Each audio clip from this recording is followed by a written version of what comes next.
testing out a couple moisture meters that ErickHill sent us. One is the pocket moisture meter, and the second one is an environmental meter, and it tests different types of material. So let's get the pocket meter unboxed. It's a nice little size. Comes with the temperature probes on the top. It's got the on-off button.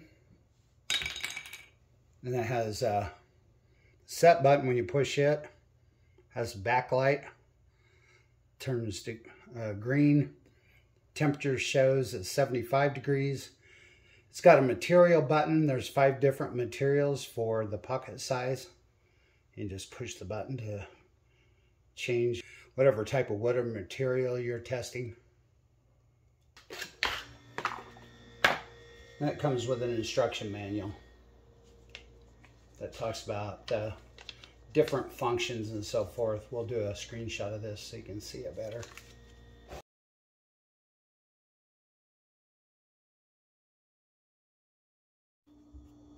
Here's the second meter.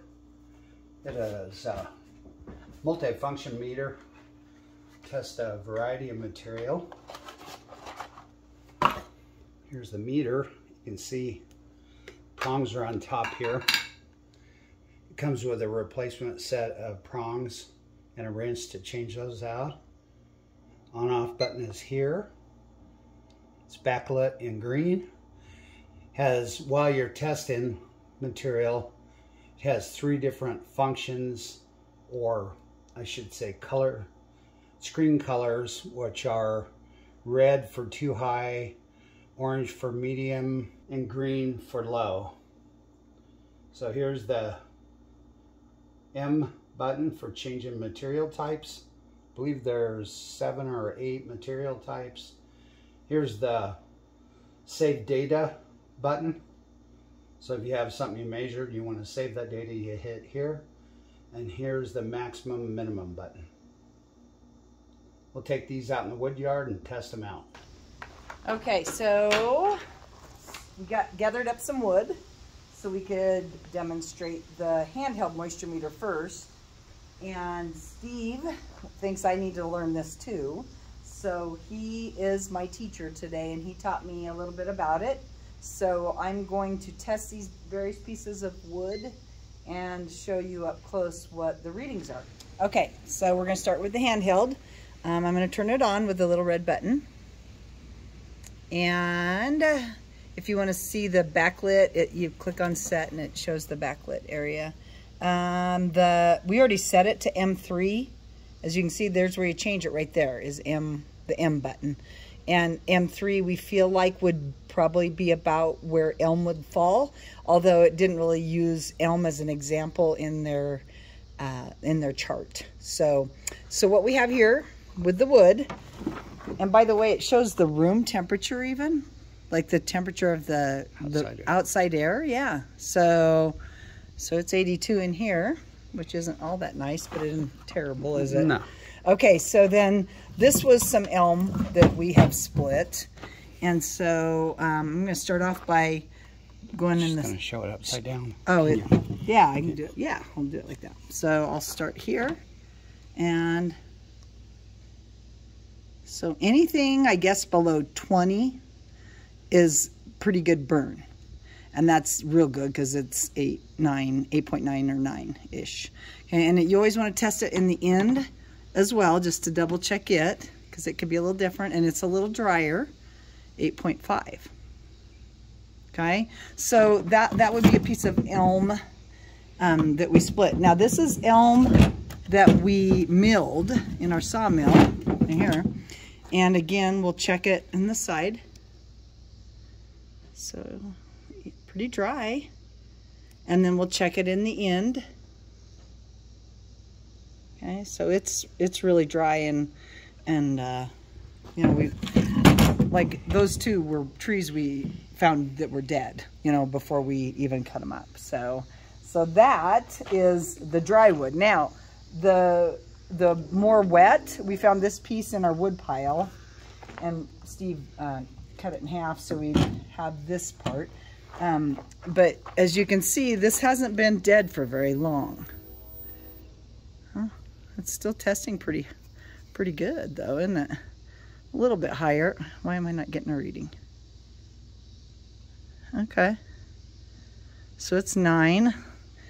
Let's try the other end, just see what it tests at. Oh, that one went up to 12-ish. Kind of jumps around a little. I'm probably not holding it on there real firm. And Steve's ripped this one just to see what the inside of it would be like. Nothing. Let me try. Poke in harder. I'm pushing pretty hard. Okay, yeah, so it's 11-ish. A little higher. A little higher. Okay, so before we started this, I went out and found a couple. I think this branch had been dead, but not for very long. So, you know, because you could tell it was on a tree that had some live branches still. So around 10, still pretty dry. But here's one that I cut off of a live branch. You can see even it looks more like there's more sap and stuff on the inside. And then here's where it tests. There's a reflection on the screen. Let me. So it's in the 50s. And sometimes it just displays as high. And so that's very wet. And obviously it's just, it wasn't dead. So that's, you know, that just shows you how it changes. Here is the environmental meter. It's got a nice big display there. Automatically lights up green, right? Let's see. So you don't have to. Showing 26.7 Celsius, 80 degrees.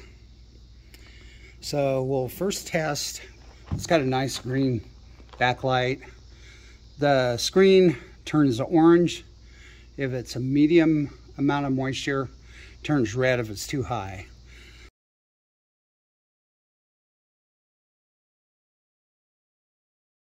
If it's too high. So we'll first test this split wood that we had.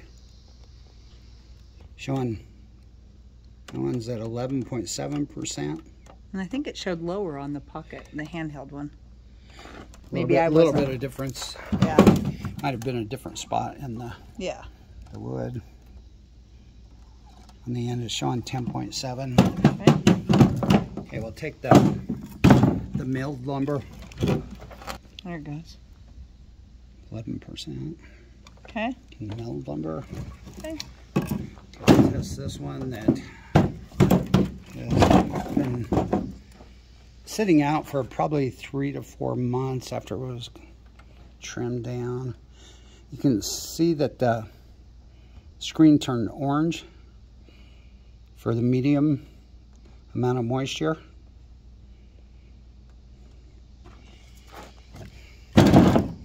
Check the interior of that same log. It's bouncing back and forth between green and orange. If it goes over 15%, then it goes to the orange. Now we'll test a branch that was just cut down. And you can see the screen turned red. We're up in that close to 50% range. I'll check the side of the branch. Does it work through the bark? Oh yeah. Okay. It's showing high, so it went above the threshold. Top level. Yeah. So you saw our demonstration of the moisture meters. They look to be really handy moisture meters, but you can let us know in the comments what you think about these meters compared to others you've seen, and thank you for watching.